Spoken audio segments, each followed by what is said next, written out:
लोकसभा के चुनाव आपके हमारे लिए नए नहीं है, मगर एक मुद्दा जो इस पूरे चुनाव में जिससे बीजेपी अभी अपना मुंह छुपाते हुए घूम रही है, वो है कि बीजेपी ने पिछले 2-3 सालों से आपके पास अमित शाह के भी वीडियो होंगे, योगी आदित्यनाथ जी के भी वीडियो होंगे और ये सब पब्लिक डोमेन में है। और उसमें उन्होंने खास तौर पे कहा कि हम इस देश की घटना को बदल देंगे, दलितों के, आदिवासियों के और पिछड़ी जाति के जो आरक्षण है हम उसको खत्म कर देंगे। है कि आप डॉक्टर बाबा साहब अंबेडकर ने जो घटना बनाई, कॉन्स्टिट्यूशन बनाई, आप उस कॉन्स्टिट्यूशन को पहले आपको खत्म करना होगा। आप जब तक के उस कॉन्स्टिट्यूशन को खत्म नहीं करोगे तो कॉमन सिविल कोड कैसे लाएंगे? डॉक्टर बाबा साहब अंबेडकर ने इस देश में सभी समाज को, वर्ग को, भाषा को, प्रांत को एक साथ इस देश में रहने के लिए, एक जैसा न्याय सबको देने के लिए उन्होंने दस्तूर बनाया, कॉन्स्टिट्यूशन बनाया, घटना बनाई। अगर वो कॉन्स्टिट्यूशन नहीं होता तो उत्तर प्रदेश का आदमी महाराष्ट्र में आकर के नहीं रह सकता, गुजरात का आदमी महाराष्ट्र में आके मीरा भाईंदर में नहीं रह सकता, पंजाब का आदमी केरल नहीं जा सकता, राजस्थान का आदमी कर्नाटका नहीं जा सकता। अगर आपको रोजी रोटी कमाने के लिए, कारोबार के लिए, प्रॉपर्टी खरीदने के लिए अगर आपको यह अधिकार प्राप्त है, वो सिर्फ इस देश की कॉन्स्टिट्यूशन की वजह से है।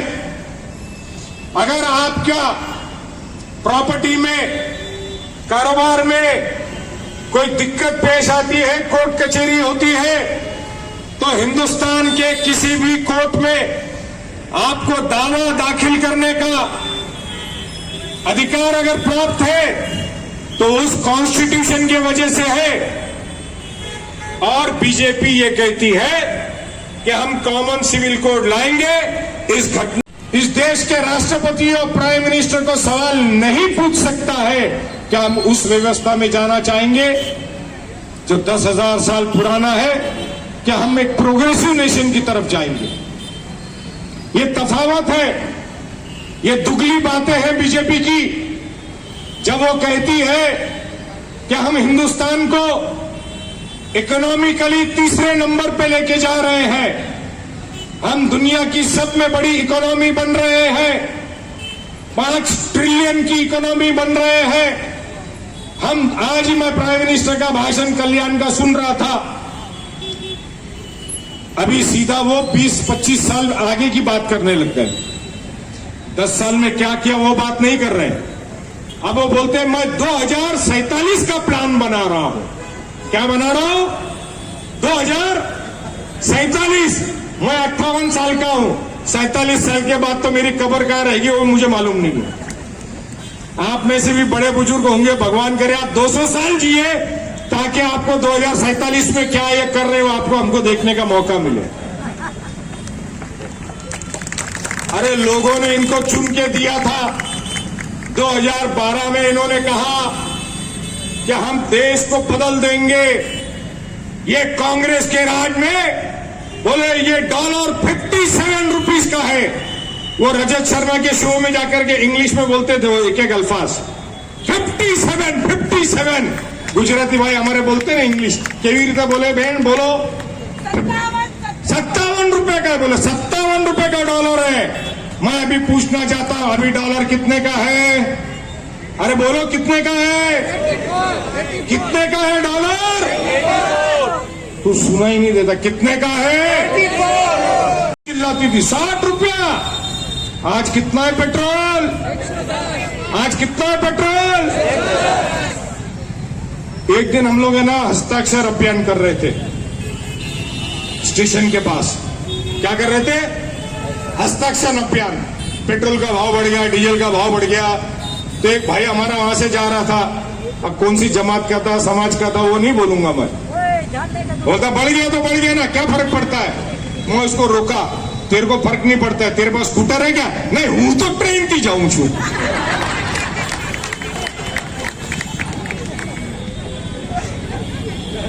400 रुपए का गैस था। घर में पूछो जरा हमारी बहन को फोन करके, गैस कितने का है? कितने का है? कितने का?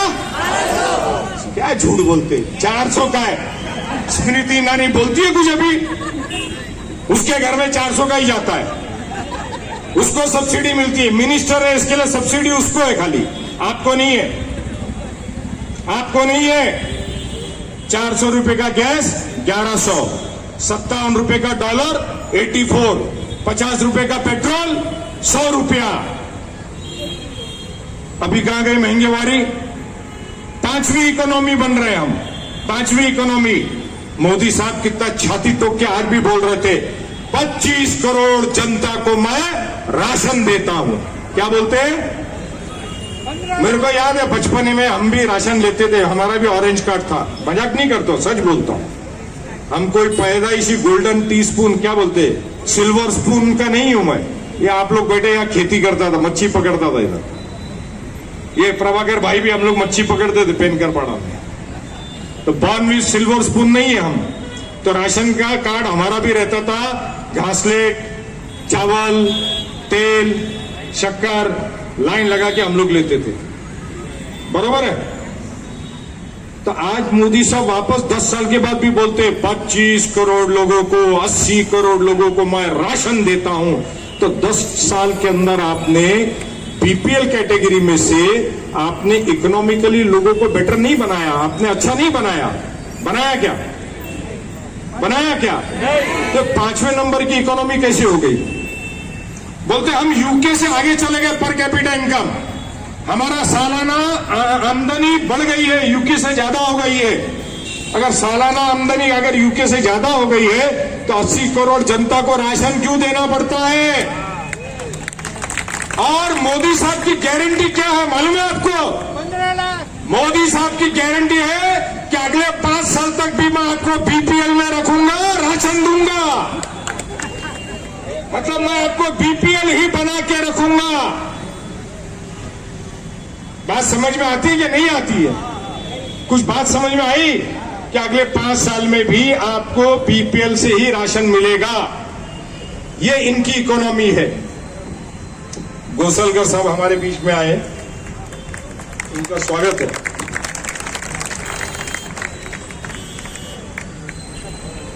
और देश में उनको कॉमन सिविल कोड बनना है, तो कॉमन सिविल कोड अगर बोलेंगे तो आदिवासी, दलित, पिछड़ी जाति को लगता है, उनको समझ में आ जाता है कि हमारा आरक्षण खत्म कर देंगे। डॉक्टर बाबा साहब अम्बेडकर ने आरक्षण क्यों दिया था कि जो पिछड़ी जाति के लोग हैं, दलित है, जो पिछड़ गए थे, रह गए थे, उनको दुनिया में, देश में अगर देश को अगर तरक्की करना है, देश को अगर तरक्की करना है, समाज को आगे ले जाना है, तो आपको हमको सबको साथ में ले जाना पड़ेगा।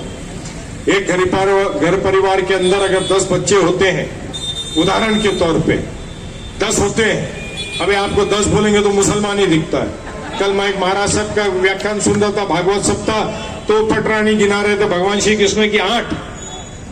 छत्रपति शिवाजी महाराज का हम इतिहास पढ़ते हैं तो उसमें 8 रानियां।